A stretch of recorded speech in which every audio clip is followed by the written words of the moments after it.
So, I'd like to talk about knowledge and wisdom in the Bible. And this is interesting to me because I believe that knowledge or wisdom, or whatever word you want to use, is probably the most important possession, I suppose, that man can have. Um, Knowledge to me trumps everything else. Information, yeah, the truth, you know. I think that a lot of people would argue that point, probably. They'd probably agree with me, that is, I guess. But I found someone who didn't. This person's a Christian, and she used Bible passages to support her point that she thought that I was doing too much research about the Bible, which was interesting. It's a strange concept to me that someone who's Christian would think that someone who's an atheist should research the Bible less. That's really intriguing to me. I was also reading other sources of information. I suppose that was more of the problem, that this person was opposed to me researching the Bible through other sources of information. I read Spinoza's Theological Political Treatise, which is incredible, and everyone should read it. I loved it. Spinoza has really interesting ideas, and he quotes a lot from the Bible. He'll give you passages to support everything, so that is great. Anyway, so this person, as I was having this discourse or discussion, I suppose, I don't want to call it an argument, she quoted Bible passages to me to support this idea that maybe knowledge isn't necessarily a good thing, I suppose. So let's look at some of these Bible passages. First is Colossians chapter 2, verse 8. See to it that no one takes you captive through hollow and deceptive philosophy, which depends on human tradition and the basic principles of this world, rather than on Christ. That's interesting to me. I'm not really sure what it's trying to say, other than the basic principles of this world are, I guess, not given by God. It's a hard passage. It was used to defend not seeking knowledge by a Christian person, to me, so that is kind of disconcerting. I guess you can draw your own conclusions about it. I really don't want to expand too much on that one, but it's definitely something to look at, a passage that would tell you not to look at the basic principles of the world and instead to just follow Christ. I suppose that you could argue either way, depending on your religious views, I suppose. So I guess that my only comment on that is, when you're thinking about that passage, also think about the Dark Ages and the Age of Enlightenment.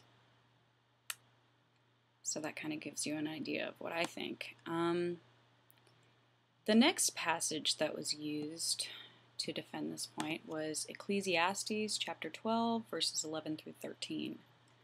The words of the wise are like goads, their collected sayings like firmly embedded nails, given by one shepherd.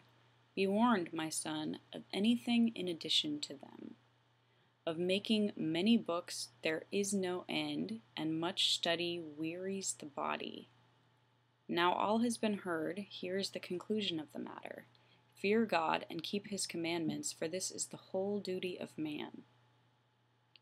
This is interesting to me, that the idea that study wearies the body is a good justification for not learning, which is clearly how this person took this passage, or she wouldn't have thought of it or brought it up to me during the course of this conversation. I also find it extremely interesting that you're told to fear God before you're also told to keep the Ten Commandments, if you actually look at the 10 Commandments, which are in Exodus chapter 20, the first 4 of them are about fearing God, so I don't know why that needs to be relentlessly pursued throughout the entire Bible, this idea of fearing God, which is interesting since God is a loving God. Anyway, that's a whole other discussion. In the 10 Commandments, if you don't fear God correctly, He punishes you for generations. You can't have idols. Don't use my name in vain. Observe the Sabbath, which is Saturday. I doubt he meant observing it by laying in bed with a hangover. And you can't work on Saturday, or you'll be cut off from your people, or stoned to death, or cursed for generations, etc., etc. Interesting that everyone has completely rejected this notion, including Christians, many, as far as I'm concerned. There are a few fundamentalists, I suppose, who still observe the Sabbath. Anyway, this person also quoted something extremely interesting. This is in 1 Corinthians chapter 8. The part that she quoted to me is as follows. We know that we all possess knowledge. Knowledge puffs up, but love builds up. The man who thinks he knows something does not yet know as he ought to know, but the man who loves God is known by God. This was used to me in an argument that I was seeking too much knowledge, and accordingly, I sought more knowledge by actually reading this entire passage, which is relating to food sacrificed to idols. This has nothing to do with wisdom or knowledge or study of any kind. This passage was taken completely out of context for the purposes of that discussion, which I try not to do when I quote anything from a source to support my argument. I would like to take it as it was intended. Anyway, if you read 1 Corinthians chapter 8, there's a lot of interesting stuff in there about sacrificing food to idols, like verses 4 and 5, I guess 4, 5, and 6. We know that an idol is nothing at all in the world, and that there is no God but one. For even if there are so-called gods, whether in heaven or on earth, as indeed there are many gods and many lords, yet for us there is but one God, the Father, from whom all things came, blah, blah, blah. They're admitting that there are other gods. I am shocked that this is in the Bible. This is great stuff. It goes on to say in verse 7, but not everyone knows this. Some people are still so accustomed to idols that when they eat such food, they think of it as having been sacrificed to an idol, and since their conscience is weak, it is defiled. But food does not bring us near to God. We are no worse if we do not eat, and no better if we do.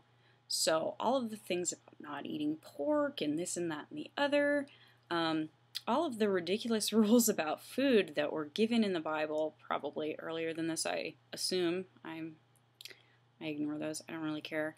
They're being completely disregarded here. This is lovely.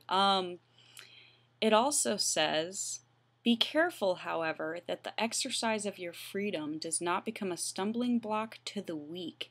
For if anyone with a weak conscience sees you who have this knowledge eating in an idol's temple, won't he be emboldened to eat what has been sacrificed to idols? So this weak brother for whom Christ died is destroyed by your knowledge. So it goes on to say, so if I'm destroying someone's knowledge, or their conscience or whatever, defiling this by eating food sacrificed to an idol that they don't realize it doesn't really matter, but I do, then that knowledge that I just used harms this person. So these rules about sacrifices are just being thrown out the window, and as long as whatever you do doesn't make people fall away from following Christ, I suppose. It's cool. Eat food that was sacrificed to God. This is the most hilarious chapter. It's 1 Corinthians 8, just in case you forgot. I love it. I love it.